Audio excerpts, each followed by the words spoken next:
What about all those things that you didn't do, like glorifying God, trusting in Him, believing in Him, honoring the Sabbath day, not taking His name in vain, or making idols and such?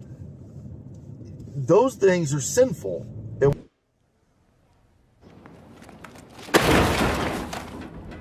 Okay. Those things are sinful to you because your Bible says they're sinful. But all of those things that you listed are not morally good or morally bad. Well, on face value, they're not. Like if you think that it's glorifying God to like genocide an entire population of people, then that would be bad. But just in a general speaking terms, as you're doing here in this video, I don't see those as morally good or bad. So I don't find them to be connected to the previous requirements for being a morally good person that you laid on the atheists. I feel like those are actual morally good and bad things, while yours is very specific to your religion. In your religion, it says to be morally good means to do all of these things first, and, you know, then don't like steal property like your neighbor's wife and shit. Don't murder your neighbor. But also, it's perfectly fine for you to like take foreigners and enslave them.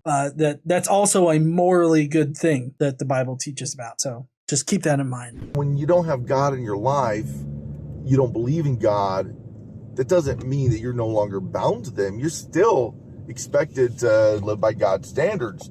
Your rejection of Him doesn't mean that He stops existing. I think the fuck not, you trick ass bitch. If God were to exist, me not believing in Him doesn't like cause Him to cease to exist. But also I would say that I'm no more bound to your God's laws than a Muslim is bound to your specific definition of God's laws. I guess I just don't understand what you're trying to say here. You're trying to say that whether or not an atheist believes in God, I guess maybe God has the moral law written on their hearts, and so they end up having to follow God's laws anyways. To me, it just sounds like a lot of different gymnastics in order to get back around to, well, atheists still believe in God. They just reject Him in some kind of sense. Like they hate God or some kind of thing like that. It's kind of like saying to the police officer, I don't accept your traffic rules. Doesn't matter whether you accept them or not, they're there. You have to obey and abide by them. I would agree, but I feel like there's a bit of a disconnect here in comparing God to a police officer. Because a police officer actually comes to you and is like, hey, stop that shit, or I'll take your ass to jail. Or if you've, done something horrible enough, they'll just immediately take your ass to jail. Whereas God, He chooses to wait until you die before He issues any kind of judgment, well, at least according to Christianity. So I guess I just don't understand this comparison of God to a police officer. For one thing, a police officer would also like punish you for the bad deeds that you did. In a similar fashion, if I were to just pray to the judge, maybe, I guess, or pray to somebody in the legal system and ask for forgiveness and say, I'm so sorry, I won't do it again. I definitely believe in our legal system. I will right the wrongs that I have done and I will never do them again. Do I just get off scot-free? Like, regardless of the crime that I've committed? Because that's what Christianity teaches. Regardless of the crime that you commit, all you have to do is give your life to Jesus and ask for forgiveness and live a Christian life. So, and you can do that multiple times, by the way, because as we started off with this video, humans are flawed. Just because you make a mistake doesn't mean that Jesus only hands out one forgiveness token, right? You can ask for forgiveness over and over and over, technically, in the Christian religion. Well, Protestant Christian religions, Catholics, you still have to be, do good works and everything like that. I don't know. I'd have to talk to somebody about the Catholicism as, where it comes in with repeat offenses and all this other shit. You would think the Catholics would be very lenient about that with how they are about pedophiles, but it could be different for the lower class citizens. But in any case, this analogy really doesn't work when you consider the theology of Christianity and then how our justice system works. And if you don't, there will be penalties.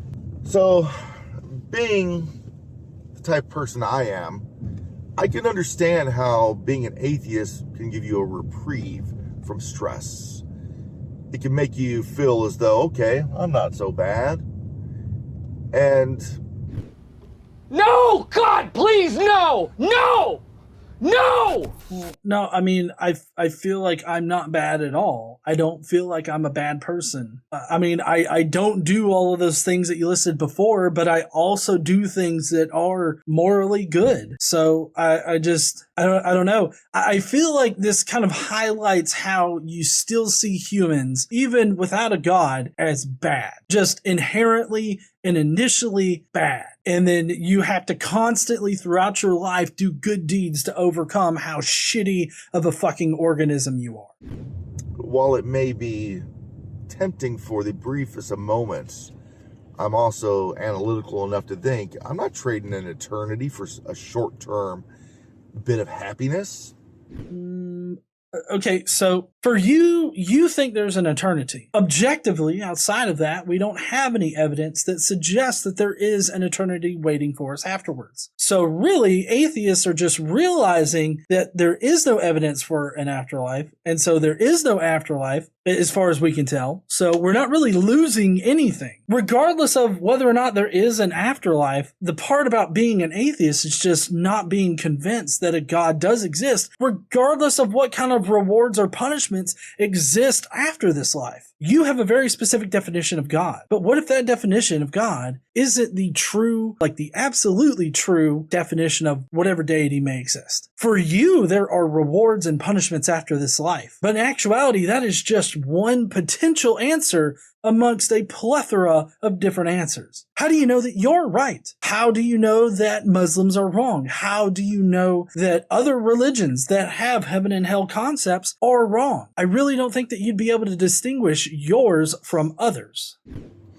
That'd be like saying somebody comes up to you and says, hey, I'll put you in prison for a month, and then after the month, I'll give you $1 billion. Or we can give you $1 billion for a month, and then after the month goes by, we'll put you in prison for the rest of your life. No one would take that. I feel like this is a bit of a ridiculous thing. For one thing, it kind of highlights how you see this life. Do you really see this life as a prison? I mean, I don't see this life as a prison. In fact, if anything, I feel so much better about my life and the prospects that I have in my life once I became an atheist. I didn't, as a Christian, see this life as like a prison or anything like that. But also in this analogy, I guess, in this question, it kind of seems like it would be better represented by saying, hey, we'll give you $1 billion now, and then we may or may not put you in prison for the rest of your life. Like rest of eternity, not rest of your life, rest of eternity. It may or may not be there, but considering that we don't have any eternal prisons, we don't have any evidence to suggest that we've recently built an eternal prison, it kind of seems like getting the $1 billion for that month or whatever in the fuck seems like the better deal. Because without any kind of evidence that there is this eternal prison that exists, I feel like it's quite irrational and illogical to assume that it does exist. But also, I wouldn't, in that particular scenario, I wouldn't want $1 billion. Honestly, if they were like, I'll give you $1 billion, it's like, oh, well, I just need like 40 million to like live the rest of my life on, and then I'll just give the rest to charity or something like that. You really don't need $1 billion.